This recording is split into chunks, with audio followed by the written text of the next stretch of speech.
Bismillah. Assalamualaikum warahmatullahi wabarakatuh.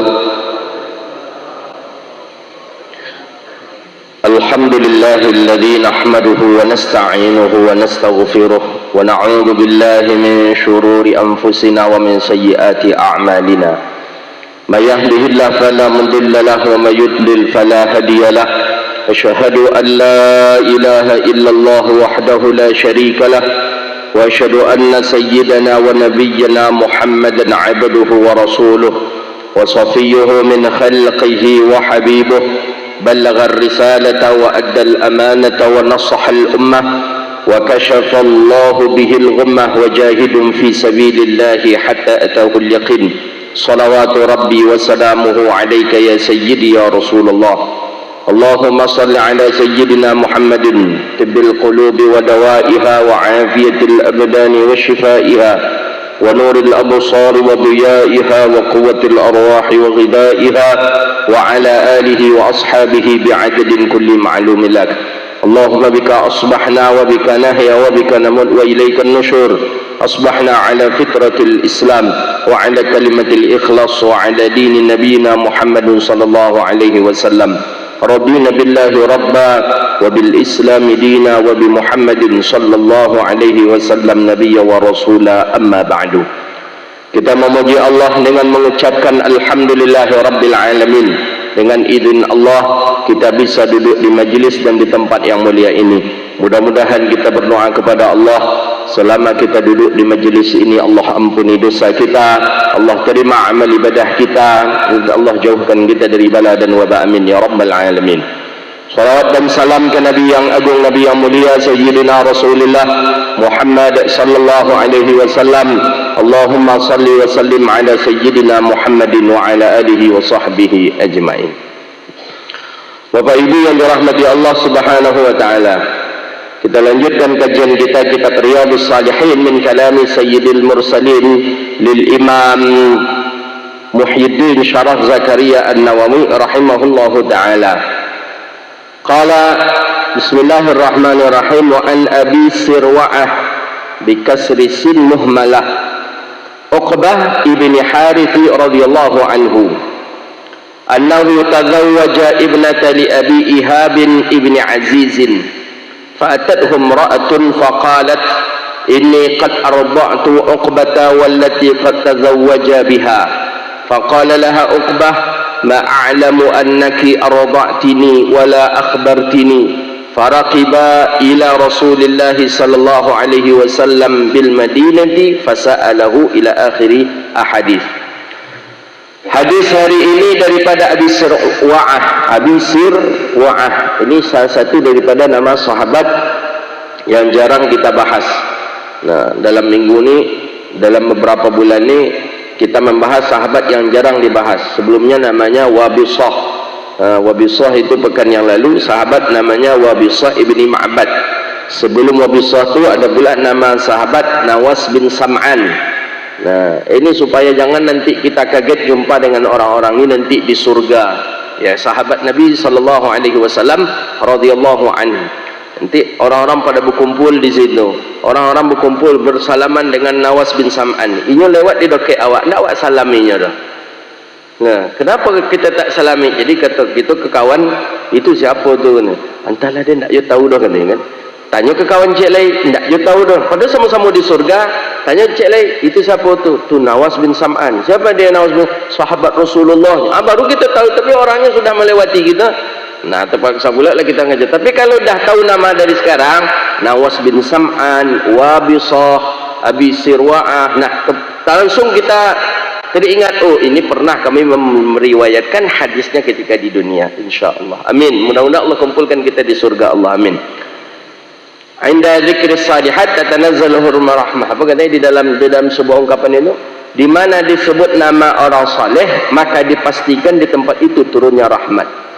Nah, ini orang saleh ni, sahabat Nabi, salihin, sahabat Nabi, orang-orang saleh. Allah puji dalam Al-Quran dengan kalimat radhiyallahu anhum wa radu an. Allah meridai para sahabat Nabi sallallahu alaihi wasallam. Nah, hari ini namanya Abi Sirwa'ah. beliau ni tak banyak meriwayatkan hadis dari Rasulullah. Beliau ni meriwayatkan hadis dari Nabi cuma satu buah hadis saja. Satu buah hadis saja yang dia riwayatkan daripada baginda Nabi kita sallallahu alaihi wasallam. Ya, memang beda-beda sahabat. Ada sahabat yang lama duduk dengan Nabi, memang selalu ingin mendapatkan ungkapan hadis dari Rasulullah sallallahu alaihi wasallam.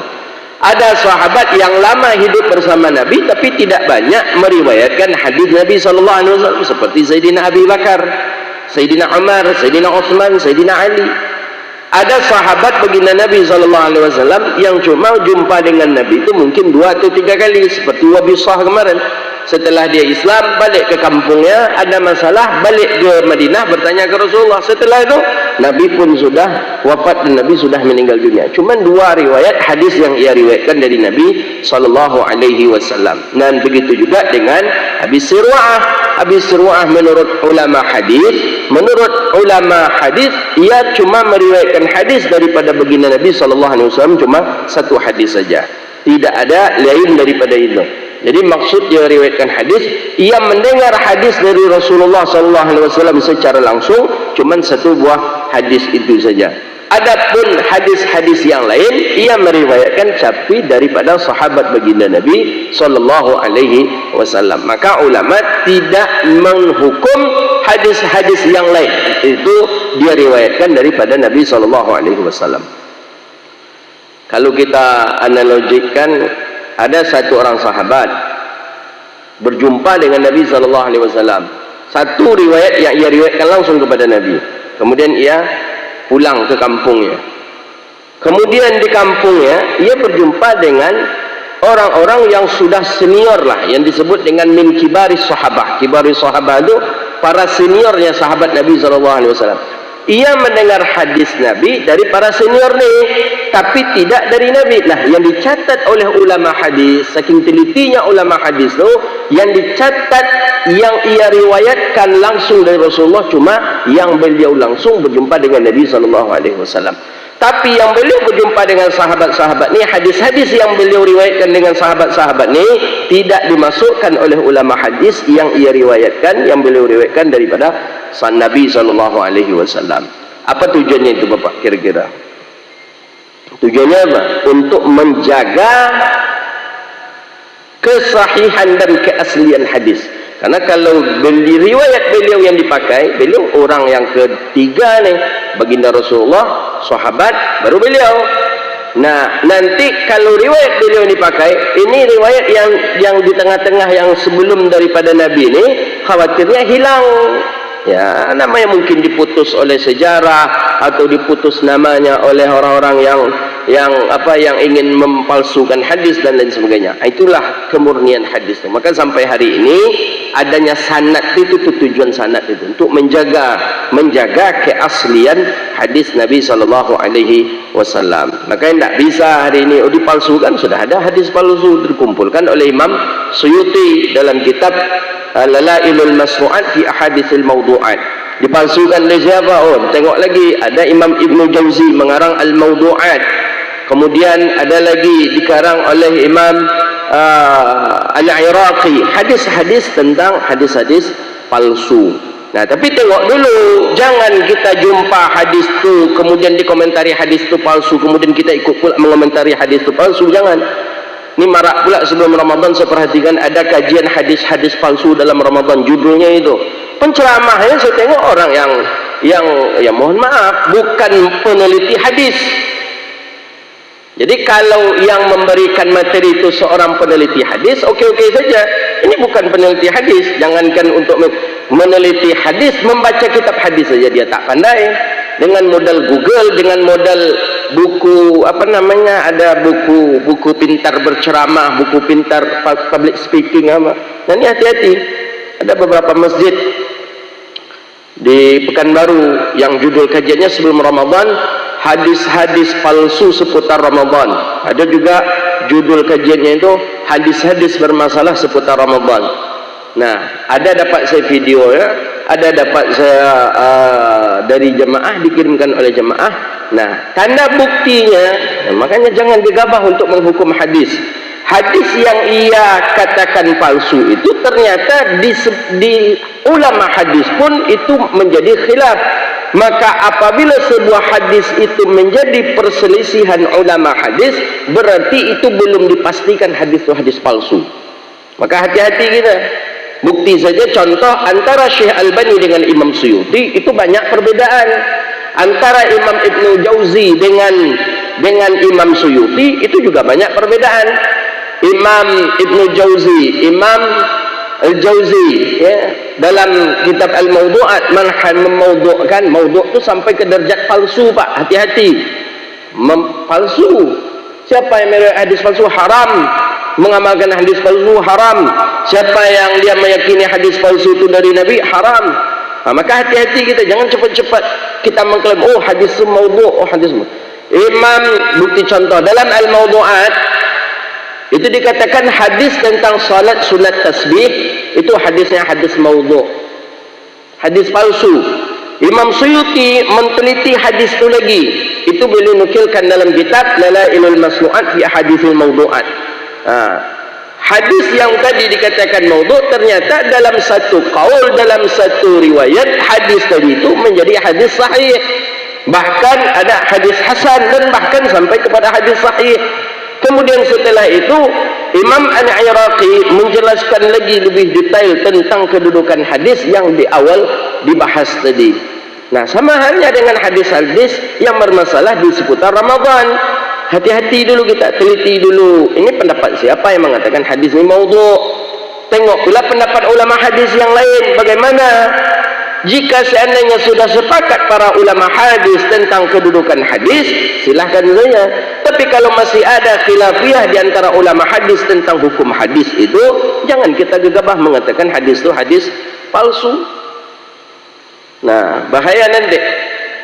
Makanya ada juga sebuah hadis itu kadang di dalam matannya dhaif, tapi dalam sisi maknanya ada sahih. Nah, dalam kajian hadis itu dalam Bapak Ibu.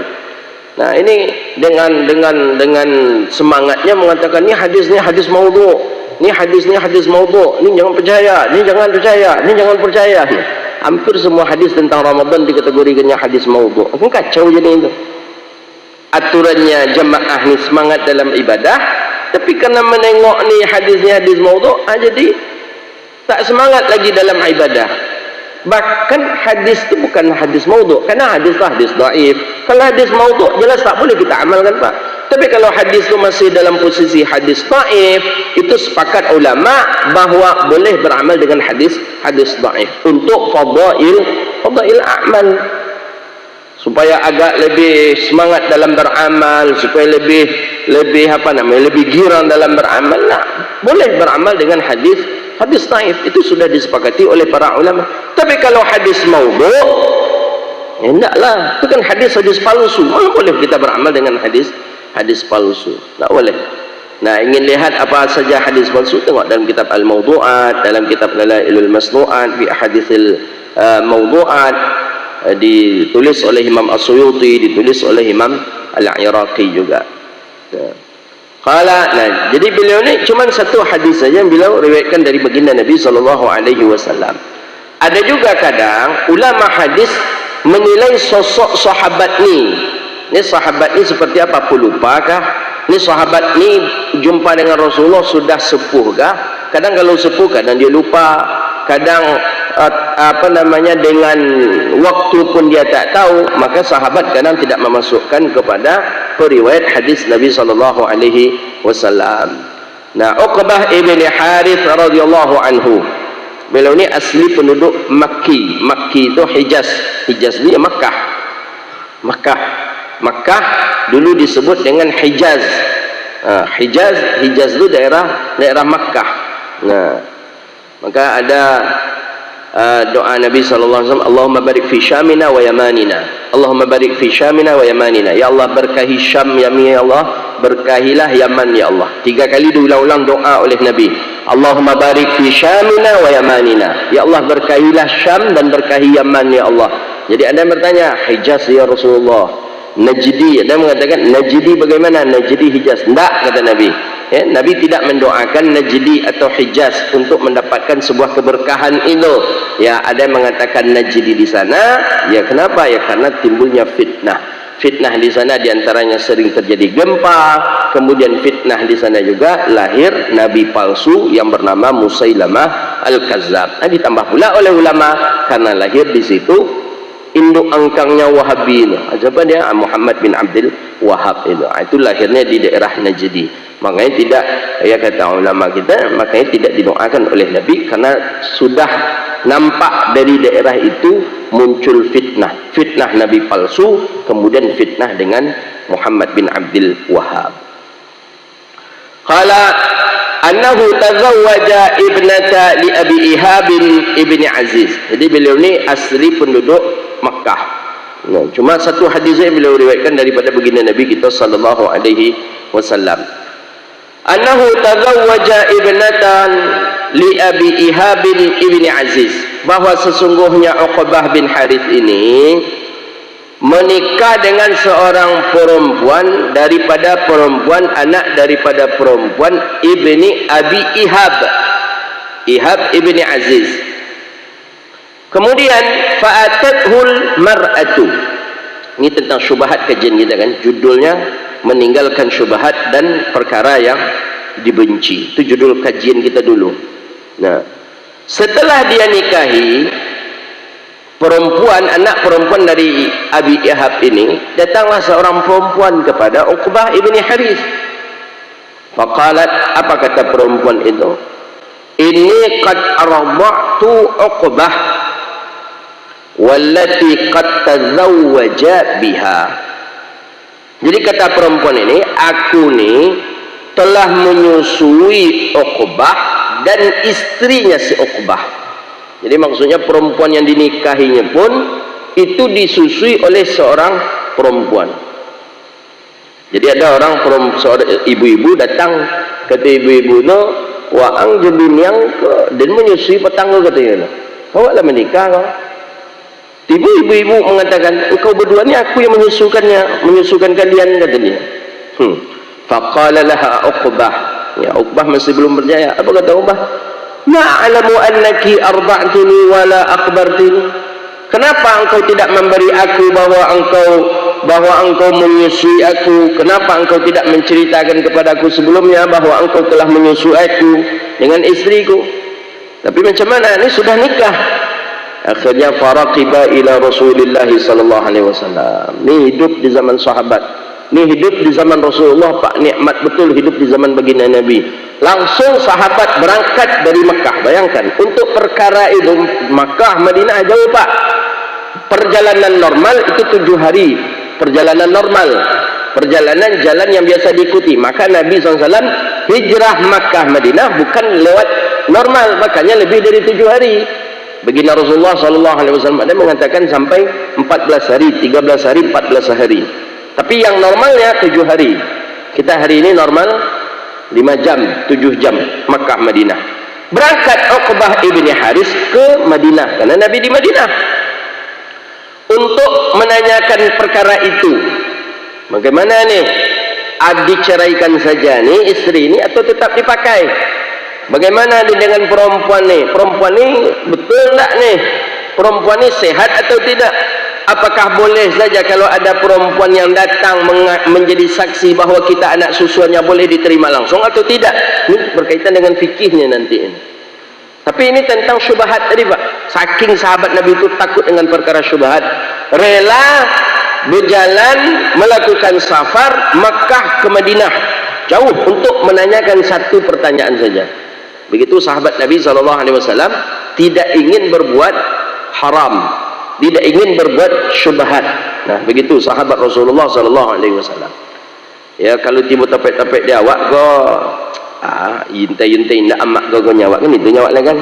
Tentu awak cari pula asal muasal ibu ni, perempuan ni. Kok dia mengaku-ngaku saja? Selama ni kemana dia? Kok tiba-tiba awak lah menikah barunya? Ya kita gitu. Apalagi kalau awak sayanglah terlampau sayang betul kepada bini, kok anda ada tu dedeknya jenangan mana hamak boleh kan. Nah, ni sahabat Nabi takut dengan yang haram, takut dengan yang syubhat.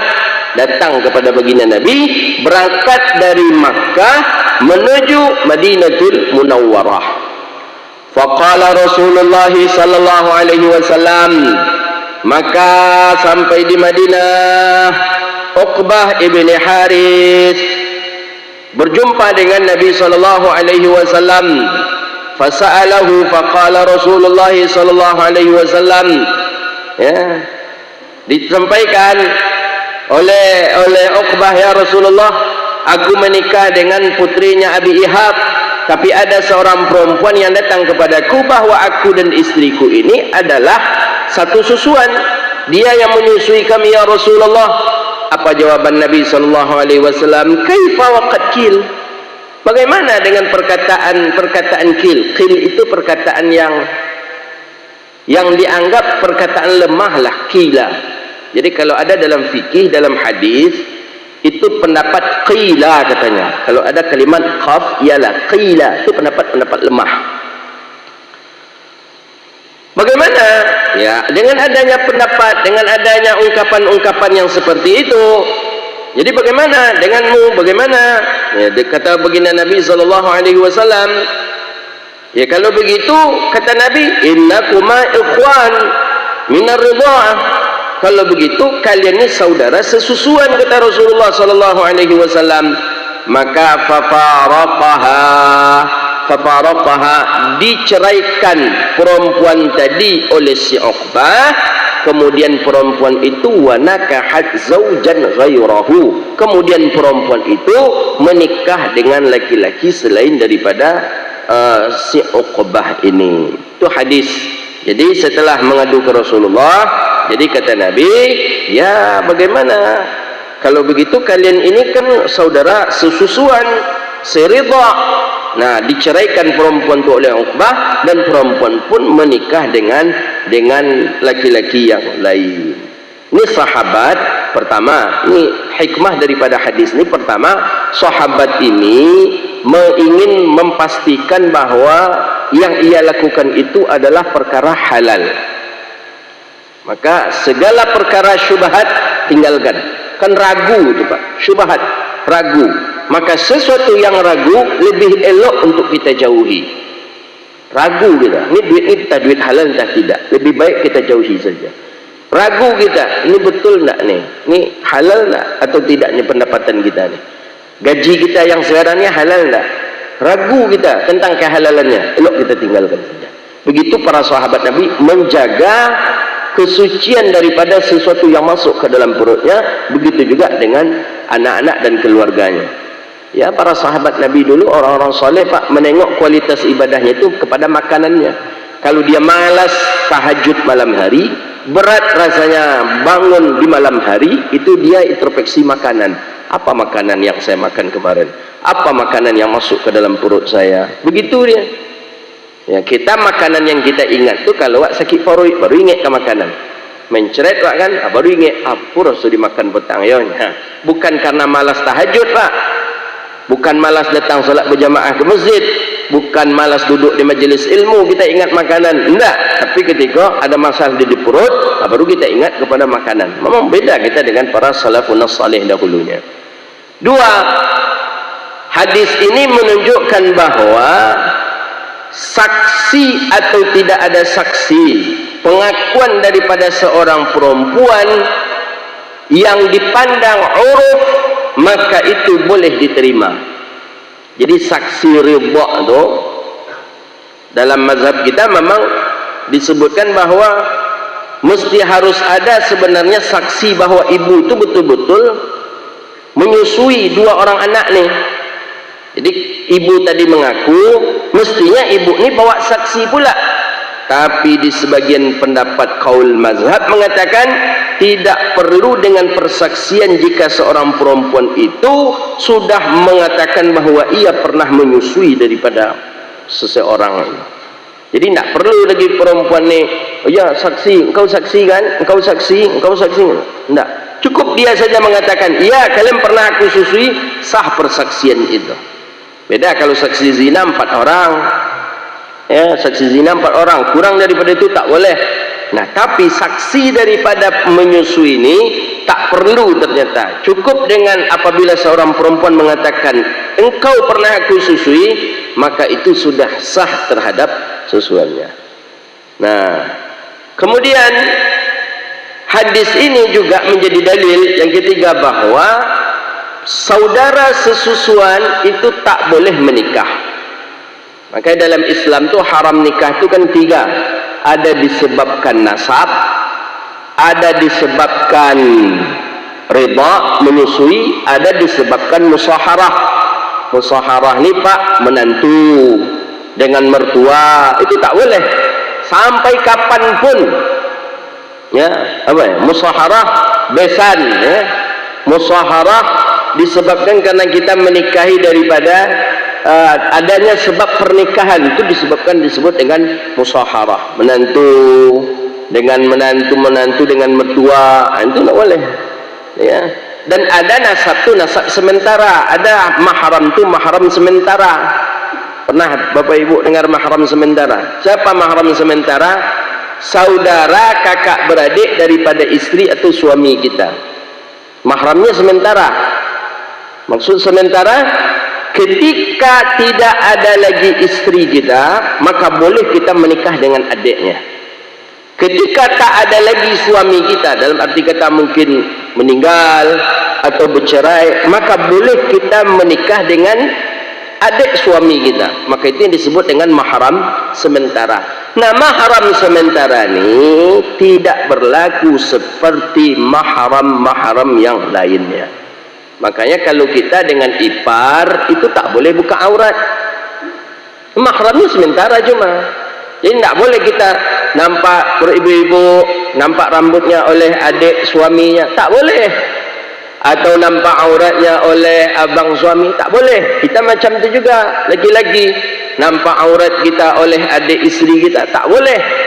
Ya. Oh, mahram tu karena kita menikah dengan kakaknya. Karena kita menikah dengan adik. Tapi kalau tak ada kakaknya tidak ada, maka meninggal atau bercerai, boleh kita menikah dengan adiknya. Nah, biasanya di masyarakat kita, oh adik istri kita tak apalah, biasa buka aurat. Atau oh ni abang suami kita, tak apalah, adik suami nak apa buka aurat, tak boleh dalam Islam. Apalagi kita sama-sama, apa namanya kalau bahasa kita, moyannya, kakak beradik dia, kita pun sama-sama menikah dengan dia. Jadi dua orang, istri kita dua orang kakak beradik. Istri kita ke satu, adiknya satu. Kita menikah dengan istri kita. Kemudian ada satu juga perempuan menikah dengan adik istri kita nih, kan laki-laki nih. Ipar kita nih. Berarti kita dengan moyan lah, kita dengan moyan kita tadi itu justru lebih-lebih lagi tidak boleh terbuka aurat. Tapi di masyarakat kita kadang hal yang biasa saja kadang. Nah, musaharah ridha ini salah satu daripada perkara yang tidak boleh menikah disebabkan karena sesusuan. Sesusuan ini ada pemahaman sesusuan itu ada kala dia menyusu kepada seseorang. Jadi umpamanya si fulan dengan si fulanah. Fulan ni menyusu kepada ibu si fulanah.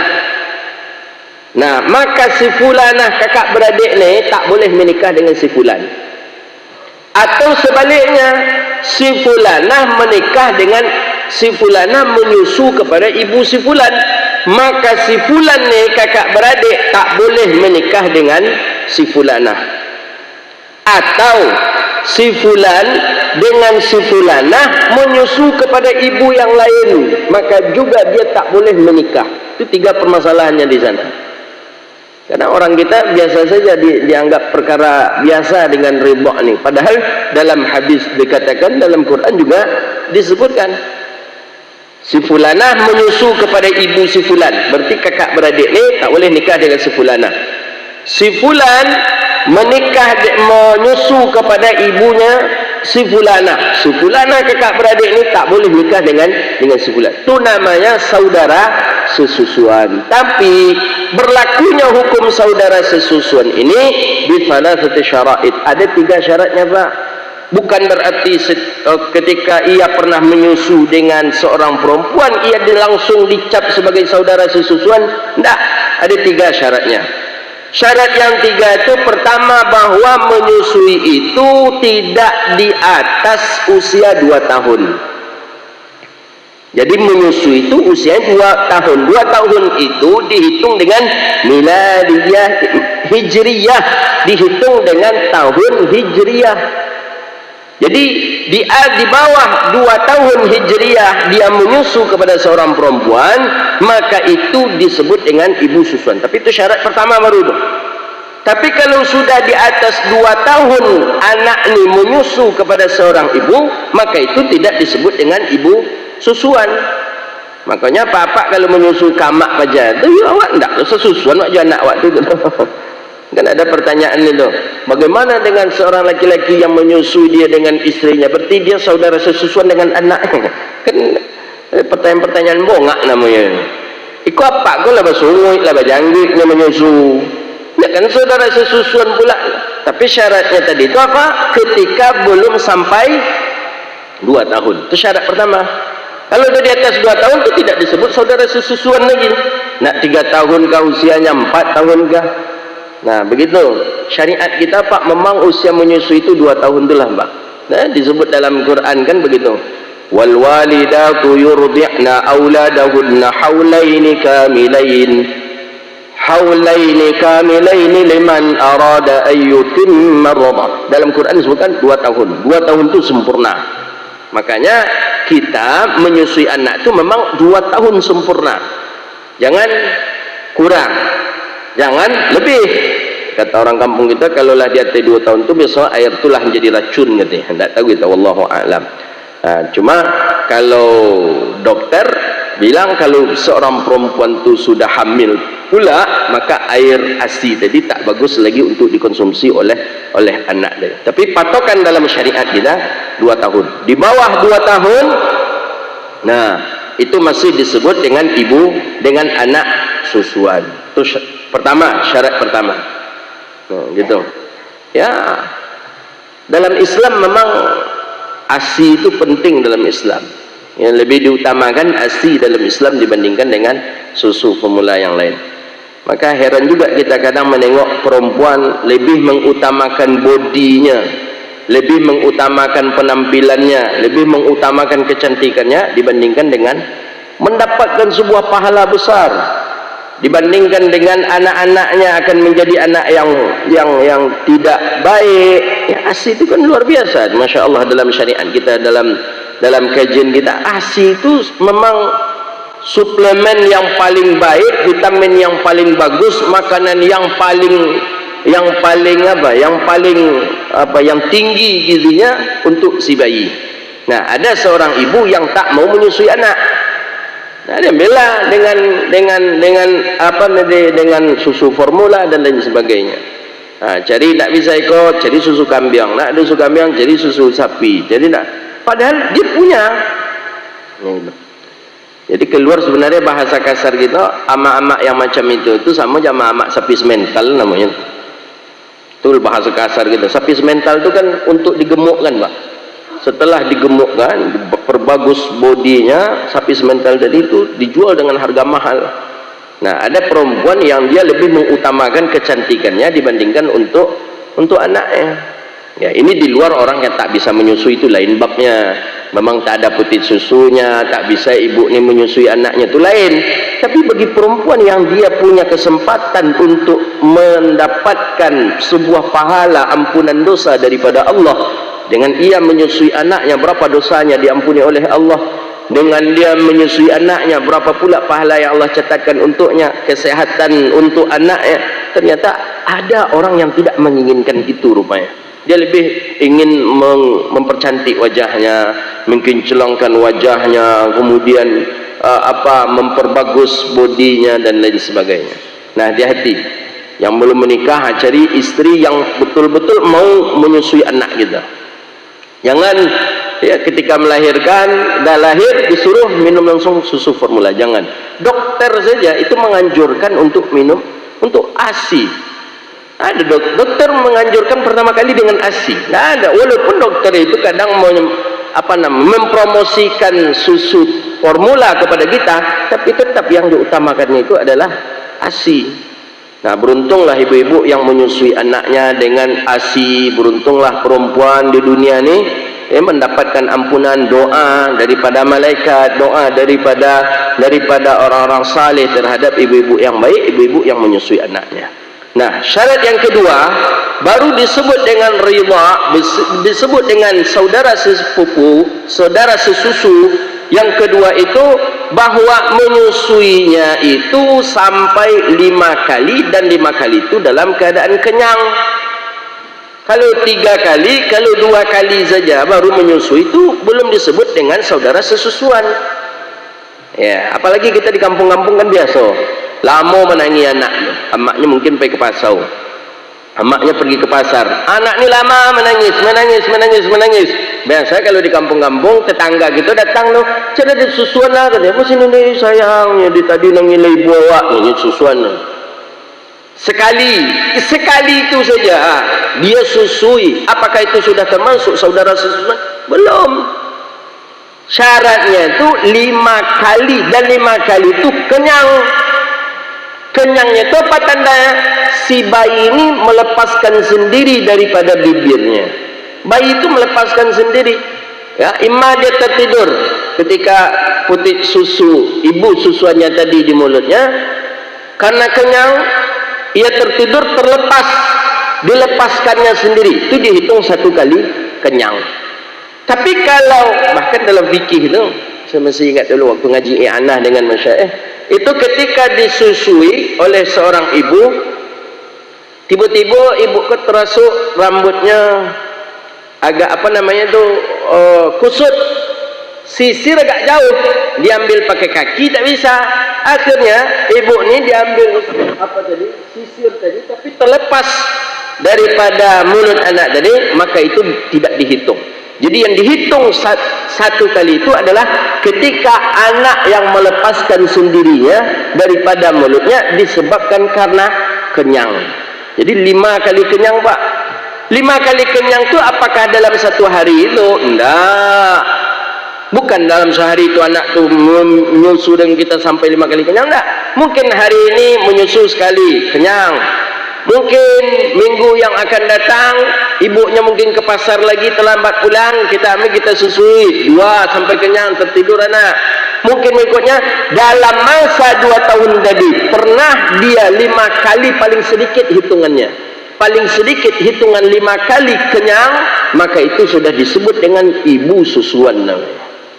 Jadi bukan berarti ini pernah menyusui kemudian ini disebut ibu susuan langsung saudara sesusu, enggak. Itu syarat yang kedua. Nah gitu nih. Syarat yang pertama tadi apa? Enggak teronang lah. 2 tahun, tak boleh lebih dari 2 tahun. Syarat yang ketiga 5 kali kenyang. 5 kali kenyang. Pernah bahwa perempuan ini menyusui anak ini dengan 5 kali kenyang. Nah syarat yang ketiga, bahwa air susu itu, bahwa perempuan yang menyusui ini dalam keadaan hidup, bukan dalam keadaan wafat. Kalau dalam keadaan wafat air susunya diambil, maka itu tidak disebut dengan saudara sesusuan. Apa maksudnya ini? Kalau perempuan meninggal dunia, mana ada air susunya lagi, Pak? Apa maksudnya ini? Siapa yang paham? Ini fikih nih. Dipompa. Ketika perempuan itu hidup, dipompa terlebih dahulu, dikumpulkan.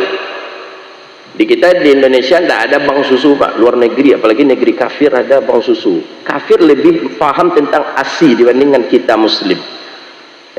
Kita kadang cuek saja kadang. Bahkan itulah lebih mau dia anak ini menyusu kepada kambing dengan sapi dibandingkan menyusu kepada amaknya tadi. Kalau orang luar negeri, orang daripada luar negeri itu, mereka memang anak-anak bayi itu memang mereka utamakan mendapatkan ASI. Maka di mereka, di negara-negara mereka itu ada bank bang susu namanya. Ketika perempuan ini hidup, diambil air susunya.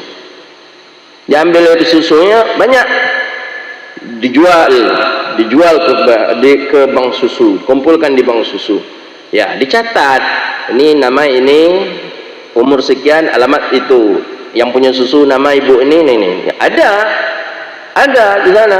Dikumpulkan. Ternyata ada 5 atau 4 botol. Dan ternyata perempuan ini sudah meninggal dunia. Nah, diambil itu tuh untuk menyusui anak si bayi tadi, maka itu tidak disebut dengan ibu susuan. Kenapa? Karena ibunya sudah meninggal dunia ketika air susunya diminum. Tapi kalau ibunya masih hidup ketika air susunya tadi diminum, maka bisa kepada ibu susuan. Nah, begitu dia. Ketiga itu syaratnya. Nah, dalam Islam berlaku itu. Makanya Nabi katakan, ya kalau begitu memang ada yang mengaku itu adalah kalian berdua pernah disusui, itu ceraikan. Diceraikanlah oleh Uqbah ibni Harith. Kemudian perempuan ini pun menikah dengan laki-laki yang lain. Nah, inti daripada hadis ini apa? Sahabat Nabi SAW sedetail itu mengkaji dan menjauhi perkara syubhat dalam kehidupannya. Tak mau dia. Padahal cuma satu orang perempuan saja yang mengaku, kalian berdua pernah aku susui. Cuma itu saja yang diakui oleh perempuan ini. Nah, membuat sahabat ingin mencari sebuah hukum, kepastian hukum. Ini barang ini boleh tak? Barang ini mesti dilanjutkan atau tidak? Nah, ternyata sahabat mendapatkan petunjuk dari Rasulullah, itu tidak boleh dilanjutkan. Dan ia menceraikan perempuan itu. Kemudian perempuan itu pun menikah dengan laki-laki yang lain. Wallahu a'lam bissawab. Jadi Bapak Ibu yang dirahmati Allah, ya, di lingkungan kita, di kehidupan kita kadang banyak perkara-perkara syubhat. Ini salah satu contoh diantaranya kehidupan para sahabat Nabi SAW. Apalagi dengan kehidupan kita, jual beli dengan jual beli riba, ya, muamalah dengan muamalah riba. Apalagi ya, dengan kehidupan kita, di kehidupan di zaman fitnah. Maka oleh karena itu lebih-lebih lagi mestinya kita harus takut bergelimang dengan perkara syubhat dan perkara yang haram. Wallahu a'lam bishawab. Itulah kajian kita. Mudah-mudahan bermanfaat dan Allah berkahi kehidupan kita dunia wal akhirah. Kita tidak ada tawakufan-tawakufannya. Ada apa namanya, penutupan pengajian. Saya tengok di Pekanbaru ini mengaji terus nampak ya, Ramadan ngaji juga, di luar Ramadan ngaji juga. Paling tawakuf tuh ya di Syawal lah sebentar, itu paling 1 minggu 2 minggu di Syawal ya, setelahnya jalan lancar. Ada masjid yang tak pakai tawakuf. Saya tengok di daerah-daerah lain, Jakarta, di mana-mana tuh ada istilah tawakufan. Tawakuf tuh ya memang nak ngaji dia selama Ramadan, nanti di Syawal baru dibuka lagi. Ada istilah tawakuf namanya. Nah, di kita di Pekanbaru tidak ada mengaji tarawih gitu ya, mengaji ya, Ramadan macam itu juga, di luar Ramadan seperti itu juga. Nah gitu ya, ada baiknya juga ya, daripada apa namanya habis subuh pulang ke rumah bismika Allah, bismika Allahumma, bismika ya wa bismika amut pula, ajaklah di siko aja bismika Allahumma ya wa bismika amut di dalam masjid kan. Dapat pula nanti solat isyraq ya, kayak tarawih gitu juga ya. Di sana itu masih ada ngajinya, itu habis tarawih itu ngaji sampai subuh. Nah, masih ada ya. Kalau memang bisa memanfaatkan waktu seperti itu ya lebih baik majelis ilmu sebenarnya, daripada habis tarawih pulang ke rumah makan kolak tidur lalu jaga bako orang kan sahur, tahajud sebentar makan sahur ya, malam tak terpakai. Lebih baiklah ngaji kalau gitu malam itu, hadir majelis ilmu juga kalau begitu. Nah, itu pertimbangan masyarakat. Tapi kami waktu ngaji di Mesir, di Sudan memang Ramadan tutup majelis ilmu, tidak ada kita ngaji. Nah, ada di Mesir Syekh Yusri kalau tak salah subuh tu beliau buka Muwatta dulu kalau tak salah ini. Setelahnya tidak ada, masyayikh yang lain tidak ada. Memang libur ngaji. Ya, karena kata beliau itu Ramadan syahrul Quran. Ramadan itu bulannya Quran kan ya.